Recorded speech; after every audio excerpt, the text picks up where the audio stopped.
कल्पना कीजिए, आपके पास दुनिया की हर सुख सुविधा है, अटूट धन, अपार सत्ता, ऐशो आराम और वो सब कुछ जिसे पाने के लिए एक आम इंसान अपनी पूरी जिंदगी दांव पर लगा देता है। लेकिन फिर भी मन में एक अजीब सी घुटन है, एक ऐसा खालीपन जिसे दुनिया की कोई दौलत नहीं भर सकती। मिथिला के राजा जनक की भी यही कहानी थी।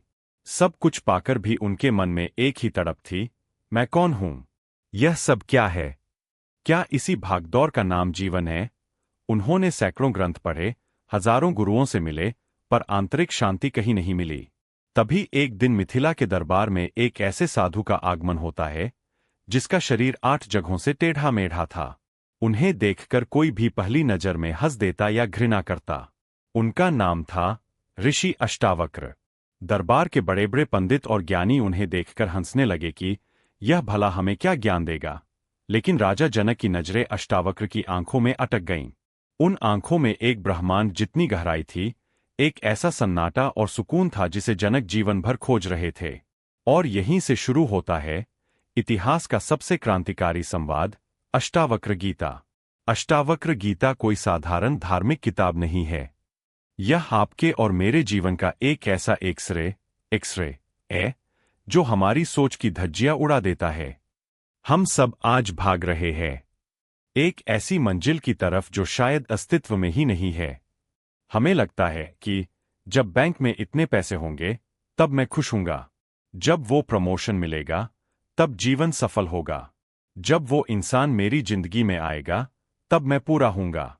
इस तब के चक्कर में हम अब को जीना भूल जाते हैं। अष्टावक्र इसे बिकमिंग, कुछ बनने की बीमारी, कहते हैं। हम हमेशा कुछ न कुछ बनना चाहते हैं, अमीर, सफल, यहां तक कि आध्यात्मिक भी। पर सच यह है कि जो तुम सच में हो उसे पाने के लिए कहीं भागने की जरूरत नहीं है।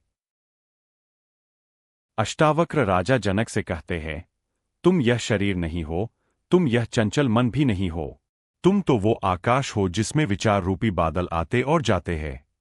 इसे एक विरोधाभास, पैराडॉक्स से समझो जो आपके दिमाग के तार हिला देगा। जो पहुंच गया उसने जान लिया कि पहुंचने के लिए कहीं जाना ही नहीं था।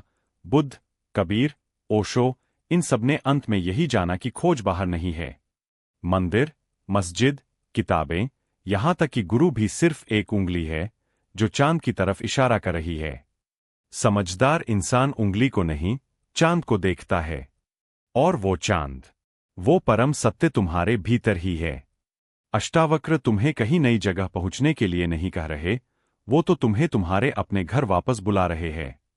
वो घर जिसे तुम कभी छोड़कर गए ही नहीं थे, बस भूल गए थे। तो अंत में सवाल सिर्फ एक है, आपके भीतर भी विचारों और चिंताओं की जो बातचीत चल रही है, क्या आप उसे शांत होकर देख पा रहे हैं, या अब भी उसी अंतहीन दौर में भाग रहे हैं? अगर यह आवाज आपके दिल की किसी गहराई को छूती है और आप भी सतह के सतही जवाबों से थक चुके हैं, तो इस सफर में हमारे साथ जुड़िए। नीचे कमेंट बॉक्स में लिखकर जाइए, मैं साक्षी हूं। यह आपके लिए एक रिमाइंडर होगा कि आप सिर्फ इस संसार के खेल को देखने वाले हैं, उसमें उलझने वाले नहीं।